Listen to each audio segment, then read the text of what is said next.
Think your PVC will work in Nigeria? Think again. This card, the permanent voter card. For millions of Nigerians, this isn't just plastic.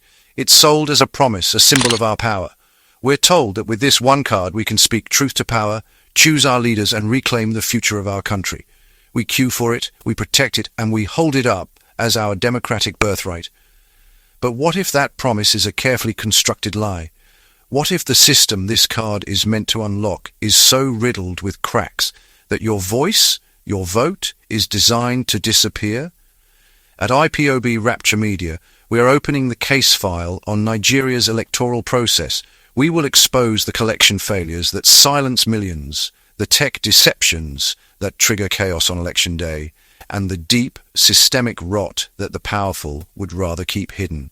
This is the story of why your PVC holds none of the power you think it does.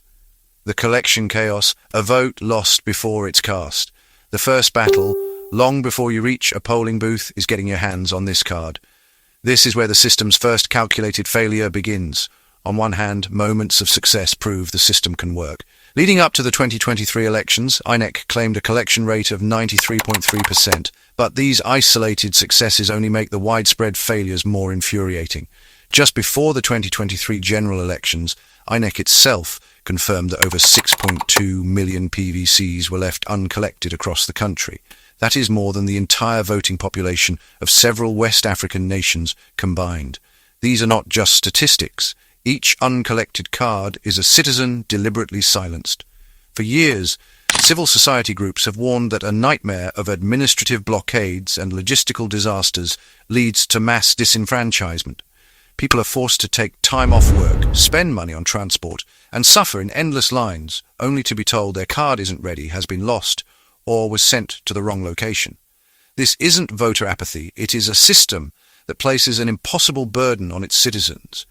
When you make it this difficult to claim the basic tool of democratic participation, you are engaged in a calculated act of voter suppression, the ghost in the machine when technology fails. For those who overcome the first hurdle and get their PVC, the next war is fought on election day. The enemy? The very technology sold as the ultimate solution, the bimodal voter accreditation system, or BVAS. It was hailed as the final weapon against fraud, authenticating voters to ensure one person, one vote. But on election day, that promise crumbled into chaos. During the 2023 general elections, the BVAS was a primary source of that chaos. Reports flooded in of machines that were slow, failed to accredit voters, or malfunctioned completely. Legitimate voters with valid PVCs were left stranded, blocked by the same machine meant to empower them. If you're all seeing this, GRA Polo, GRA I.P.O.B Primary School, nobody's voting.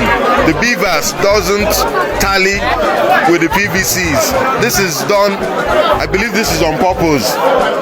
For your information, I.P.O.B Primary School, all the BVAS equipment are not functioning. They don't tally with everybody's PVCs.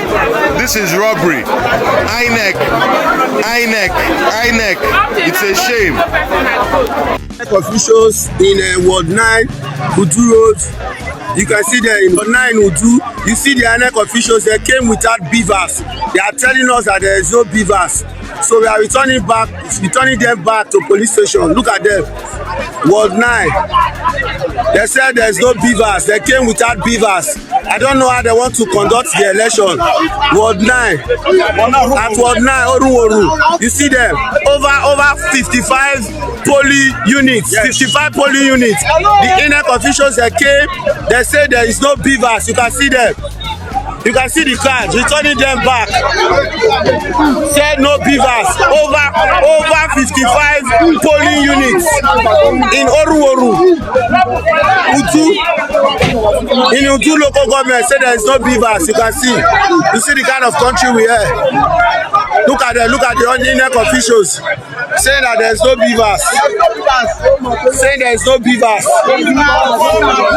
You can see they say no beavers, no material. With the country we are complaining about that we need a better Nigeria, you can see them. You can see them. Coming to a polling unit without beavers, if they have to beat them now, you say the youth are angry. Look at them, they came without beavers. When they know that you are supposed to come with the beavers, look at them. This was not an isolated glitch.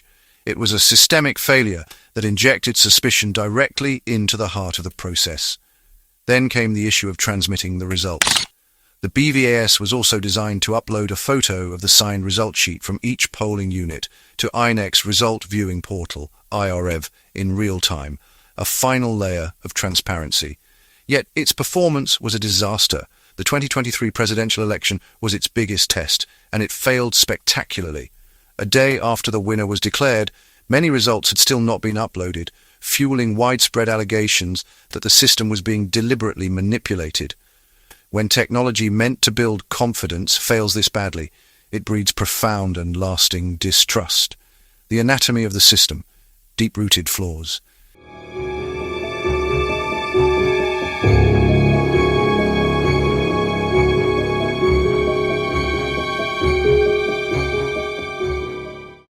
Beyond collection nightmares and technological sabotage, there are deeper flaws engineered into the electoral framework. The voter register has been riddled with unreliable data. How can a credible election be conducted on a corrupted foundation? This rotten foundation is no secret. The world is watching. Even a former British Prime Minister, David Cameron, was caught on camera telling the Queen that Nigeria is a fantastically corrupt country. David Cameron has been caught on camera telling the Queen that two fantastically corrupt countries, Nigeria and Afghanistan, will be attending his anti-corruption summit. It was down to the Archbishop of Canterbury, Justin Welby, to step in diplomatically. Successful cabinet meeting this morning to talk about our anti-corruption summit. We've got the Nigerians, we've actually got some leaders of some fantastically corrupt countries coming to Britain. Nigeria and Afghanistan, possibly the two most corrupt countries. But this particular president is actually not corrupt. No, he's trying very hard. This isn't just a domestic problem, it's an international embarrassment. This corruption is made worse by a bizarre and unequal distribution of voters. Some polling units are assigned only a few voters, while others are intentionally overloaded with thousands, guaranteeing overcrowding and disenfranchising countless people. And then there is the ever-present industry of fraud. The fact that INEC officials must constantly issue warnings that possessing someone else's PVC is a crime reveals a dark market for voter cards. This supposed tool of democracy has been corrupted into a commodity for political warfare, a system debating itself, the political response.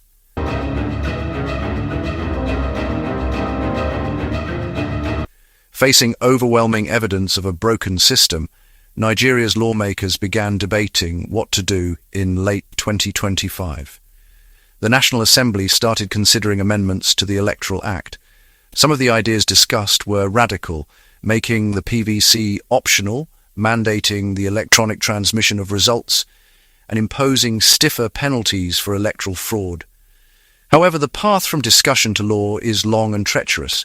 In a nation where laws are routinely ignored, why would electoral laws be any different? As of late 2025, these proposed amendments are still winding their way through the legislative labyrinth. Critics fear the political will for a genuine overhaul is completely absent. The system is admitting it is broken, but the solutions remain trapped in endless debate. The verdict, a crisis of trust. The result of these failures has been a catastrophic collapse of public trust. In the 2023 presidential election, voter turnout plummeted to a shocking 27%, a record low. People are giving up on a rigged game, and who can blame them?